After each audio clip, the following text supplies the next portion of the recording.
오늘 이밤엔요, 온전한 헌신, 청지기의 삶으로 전진하라, 이런 제목을 붙여봤습니다. 오늘 이 말씀은 우리의 몸이 내 마음대로 사용할 소유가 아니라 성령께서 구하시는 성령의 전임을 가르쳐주고 있습니다. 그러므로 우리는 몸과 시간, 물질, 삶 전체를 하나님께 영광 돌리는데 사용해야 함을 가르치는 말씀입니다. 그래서 오늘 6장 20절에 그렇게 말합니다. 6장 19절에 이어서 20절에 보면 너희는 너희 자신의 것이 아니라 값으로 산 것이 되었으니 그런즉 너희 몸으로 하나님께 영광을 돌리라고 그렇게 말하고 있습니다. 내 몸은 내 것이 아니라 주님의 것이라고 말하고 있습니다. 시간, 물질도 재능도 하나님께서 맡기신 것이라는 것입니다. 성경을 알지 못하는 사람은 이런 거는 상상도 못하는 일이죠. 내 시간도 내 물질도 내 재능도 하나님께서 맡기신 것이라고 생각하는 사람은 없습니다. 믿음의 사람들이 성경을 보면서 바로 내 것이 아니라는 것을 알게 됩니다. 그러므로 우리의 삶을 자기 욕심만을 위해 쓰지 말라고 말합니다. 하나님의 영광을 돌리며 복음을 전하는 데 사용하라고 말하고 있습니다. 그래서 마가복음 11장 15절에 주님께서 세상을 떠나면서 하신 말씀이 너희는 온 천하에 다니며 만민에게 복음을 전파하라고 그렇게 말씀해 주시고 있습니다. 이것이 바로 주님의 명령이라는 것입니다. 하나님께서 우리에게 맡기신 삶 전체를 주님의 뜻을 위해 사용하는 것이 바로 성도의 삶이라는 것을 가르쳐주고 있습니다. 오늘 사도 바울은 오늘 본문 고린도전서 6장 19절을 통해 우리의 영적 신분을 아주 명확하게 정의합니다. 너희는 너희 자신의 것이 아니라 값으로 산 것이 되었다고 했습니다. 참된 기독교 신앙은 단순히 주일에 한 번 예배를 드리는 종교적인 취미생활이 아닙니다. 나의 소유권 전체를 하나님께 완전히 양도해드리는 소유권 이전이라고 말할 수 있습니다. 이제 막 신앙생활을 시작하는 초신자부터 평생 주님을 섬겨온 중직자들에 이르기까지 우린 반드시 뼈에 새겨야 할 영적 진리가 있습니다. 우리가 소유한 것이 내 것이 아니라 하나님이시라는 것을 우리에게 가르쳐주고 있습니다. 우리 시간, 재산, 모든 영향력, 재능, 몸과 영혼 등 모든 것이 바로 하나님 것입니다. 영어로 말하면 everything belongs to God이라는 것입니다. 모든 것이 하나님께 속해 있다는 것입니다. 우리가 가진 땅 한 평도 하나님의 것이라는 것을 가르쳐주고 있습니다. 우리들은 우리 손에 쥐고 있던 것을 온전히 주님의 제단 위에 올려놓는 그런 결단이 필요합니다. 탐욕과 무절제를 버리고 온전함을 향해 가기 위해서는 철저한 정직과 청지기 의식을 회복해야 합니다. 그리스도인들에게는 단 한 시간이라도, 단 10원의 재물이라도 마치 자기 소유인 것처럼 자기 마음대로 낭비할 권리가 없다는 것입니다. 주인의 돈을 몰래 가져다 개인의 정욕을 위해 쓰는 점원이 있다면 우리는 그를 가르쳐 횡령범이라고 말하고 쉽게 말해 도둑이라고 말합니다. 하나님께서 우리에게 물질을 주시고 시간을 주신 것은 하나님 영광과 영혼 구원을 위해 사용하라고 맡겨주신 것입니다. 만약 우리가 탐욕에 눈이 멀어 세상에 불을 귀를 막으면서 오직 나의 정욕만을 위해 하나님의 재물을 낭비한다면 그것은 하나님 보시기에 가증한 일이며 영적인 도둑질과 다름이 없습니다. 천국에 들어갈 때 그의 마음에 소원한 것은 해로울지라도 변하지 아니한다고 말하고 있습니다. 우리는 하나님과의 약속,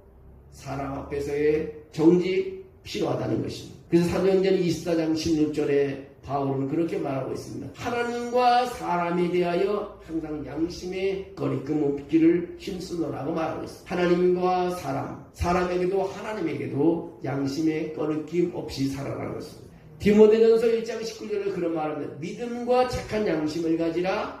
어떤 이들은 이 양심을 버렸고 그 믿음에 관하여 파산하였느니라. 양심을 버리게 되면 믿음도 무너진다는 것입니다. 또 잠언서 4장 23절에 그렇게 말합니다. 모든 지킬 만한 것 중에 더욱 내 양심을 지키라. 생명의 근원이 이에서 남이라고 말하고 있습니다. 여러분, 우리가 하나님과 나와의 관계, 우리 양심이 바른 길로 인도하도록 우리 양심을 잘 지켜야 됩니다. 내 양심까지 거역하며 하면 안 됨을 가르쳐주고 있습니다. 탐욕과 무절제를 버리고 온전함을 향하게 두 번째는 먹고 마시고 소비하는 모든 일에 절제해야 됨을 가르쳐주고 있습니다. 오늘 그리스도인들의 영적 성장을 이루지 못하고 기도의 자리에 메마르는 원인은 바로 절제의 결핍 때문이라는 것입니다. 모든 일에 절제하라고 고린도전서 9장이 말합니다. 우리는 우리의 정욕과 방종을 위해 수많은 시간과 물질을 허비하면서도 주님의 나라를 위해서는 남은 여유분만을 드리며 생색을 낸다는 겁니다. 자기를 부인하지 않고 정욕의 노예가 되어 살아간다면 우리의 기도는 단돈 10원 가치도 없으며 하나님 앞에 가증함이 될 뿐이라고 말하고 있습니다. 고대 로마의 한 위대한 장군이 군대를 이끌고 적국의 영토를 들어가며 강을 건넜다고 합니다. 적군은 너무 강력했기 때문에 적군의 영토에 들어가서 적을 이길지 땅을 차지할지 패할지를 알 수 없습니다. 근데 이 장군은 군사들의 마음속에는 패배할지도 모른다는 두려움과 언제든 안 되면 도망친다는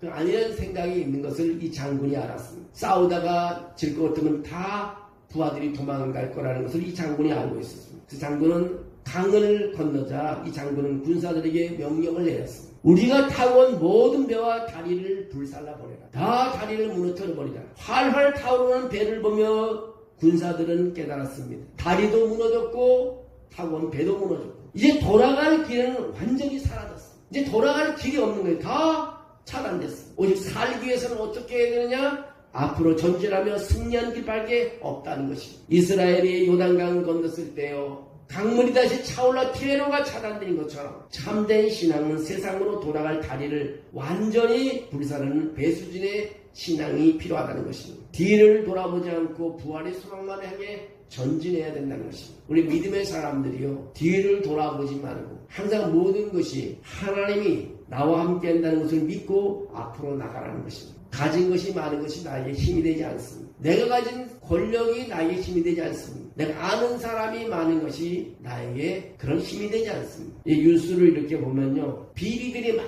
파헤쳐지잖아요.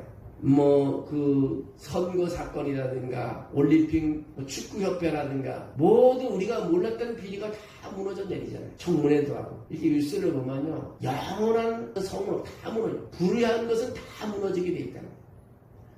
믿음의 사람들이 계속 기도하면요. 아무리 강한 성을 쌓더라도 거기가 정직하지 못하고 하나님이 원하는 길이 아니면 무너지게 돼 있는 거예요. 아무리 정부가 5년 10년 이 정부가 유될 것도 불의하게 행하면 하나님께서 정부를 무너뜨리고 다른 정부를 세우는 거예요. 나라들도 마찬가지입니다. 모든 단체도 마찬가지입니다. 기도하는 사람이 있으면 언젠가는 불의한 일이라면 그 성은 무너지게 돼 있다는 거예요. 우리가 있는 사람들이 기도하는 것, 나가서 총칼로 싸우기보다는 눈물로서 기도할 때 성은 무너져 내리는 것입니다. 총 없어도 무너져 내립니다. 대포 한 번 안 써도 여리고성이 무너져 내립니다. 여러분, 기도하는 사람들의 발걸음, 눈물을 흘리는 사람 발걸음, 그 사람을 통해서 하나님이 다 해결해 주시는 것입니다. 여러분이 가지고 있는 강한 문제들, 질병의 문제들, 경제의 문제들, 사랑과의 관계 문제를 노력하려고 하지 마시고 먼저 하나님께 눈물을 흘려 기도하는 것이 먼저 하나님의 모든 뒤에 연결된 테러를 다 차단해버리고 사람들과의 관계를 다 차단하고 하나님께 기도할 때 하나님께서 연결해 주실 줄로 믿습니다. 오늘 수많은 사람들이 예수님을 알지 못한 데 살아가고 있습니다. 우린 더 이상 내 욕심과 편안함을 위해 시간과 물질을 사용하는 삶을 살아서는 안 됩니다. 하나님께서 우리에게 주신 생명과 시간과 물질을 복음을 전하고 영혼을 살리기 위한 귀한 선물입니다. 바로 하나님의 영광을 위해서 우리 모든 것을 사용해야 됩니다. 내 몸도요 하나님의 영광을 위해서 사용해야 됩니다. 마가복음 10장 15절에 주님의 지상명령은 너희는 온 천하에 다니며 만민에게 복음을 전파하라. 이 말씀은요 세상이 무너져도 이 말씀은 무너지지 않습니다. 무슨 말씀이냐?